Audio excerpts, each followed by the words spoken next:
Hi, I am saying hello from LA, and it's kind of getting late, but I felt really the importance of making a video for you tonight regarding the subject of reclaiming your confidence and your body image issues and empowering yourself.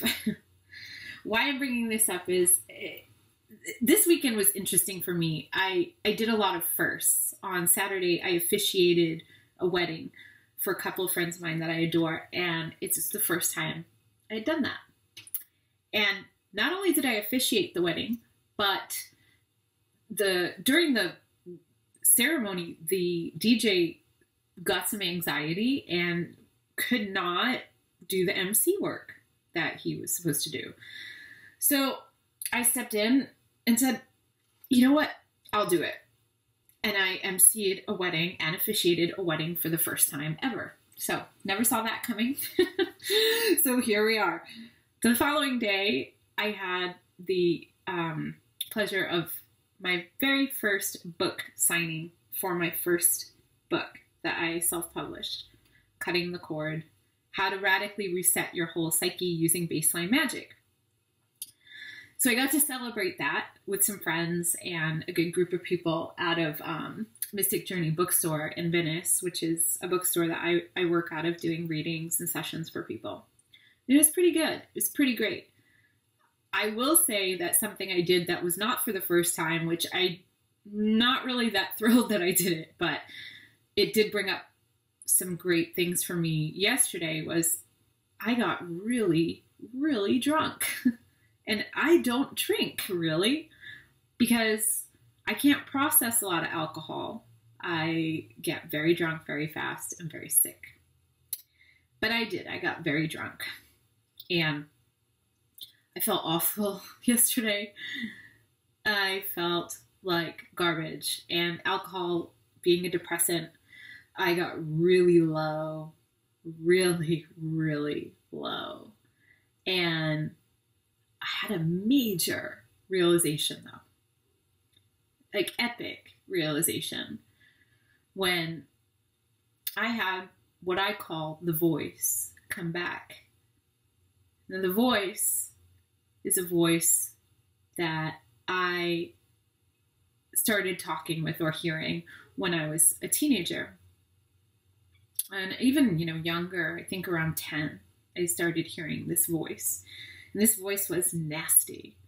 This voice was so mean and cruel and said every ugly thing you could say to a person.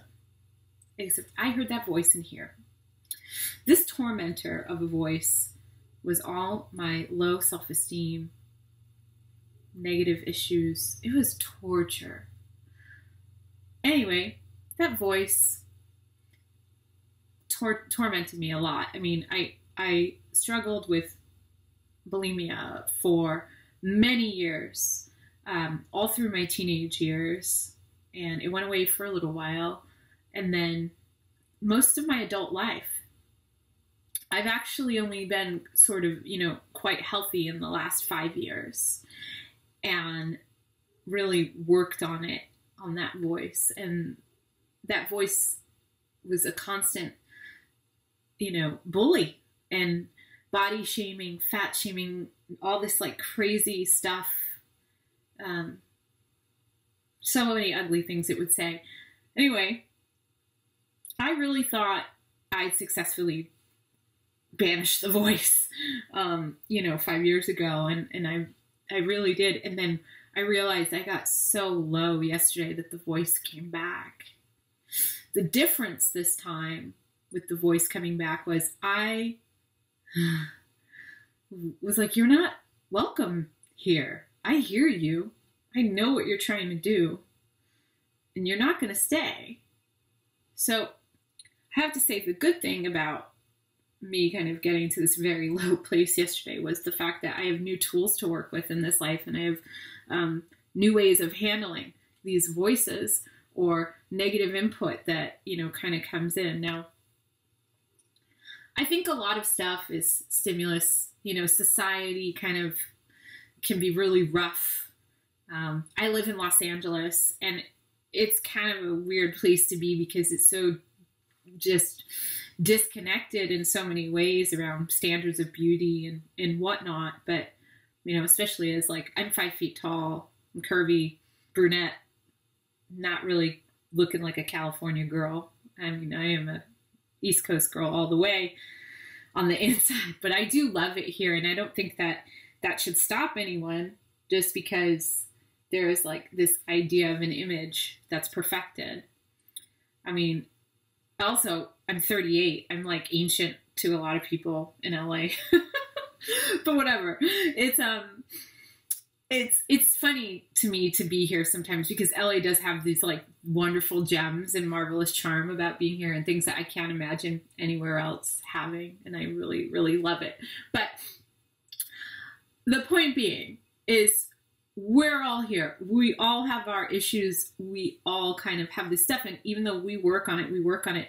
I realized something yesterday, and I realized that we're not reclaiming our right to be in our body.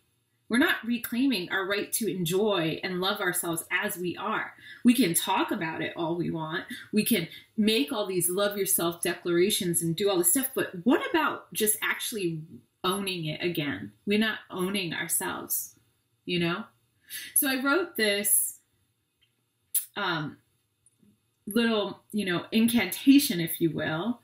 And I wanted to share it with you because I'd love for you to own it, you know, for yourself, if you feel that it resonates with you. I felt something really shift for me yesterday when I had that clarity and realization, and then I wrote this. So I am going to share it with you. Again, feel free to word it how you need to. Change, if you are a man, change the word woman to man. If you, you know, identify with a third gender, I mean, whatever you need to do, but claim it for yours. I wrote it in the perspective for myself. So I'd like you to find ownership with it as well. So please bear with me as I read this for you. Okay. Today, I reclaim my birthright to enjoy this physical body, my vessel, my temple, my being here as a woman. I release any fear, shaming, hiding, disgust, or negative perceptions around my body, whether they are mine in origin, passed down generationally from my mother, family, or society. I call my power back from every situation I created to continue the cycle of self-abuse, fat shaming, and image disgust. I let go of the reruns and repeated patterns of bulimia and hateful self-talk. I call back the goddess in me. I call back my right to be happy in my body. Thank you. I hope this touches you in some way or allows you to reclaim something of yourself back that you may have forgotten about or put light on something that maybe needs to go. It's time. It's really time for us to really own who we are and step into this all shapes, all sizes, all beings, and accept that. I'm ready to. I think it's time. I think you are too. Good night.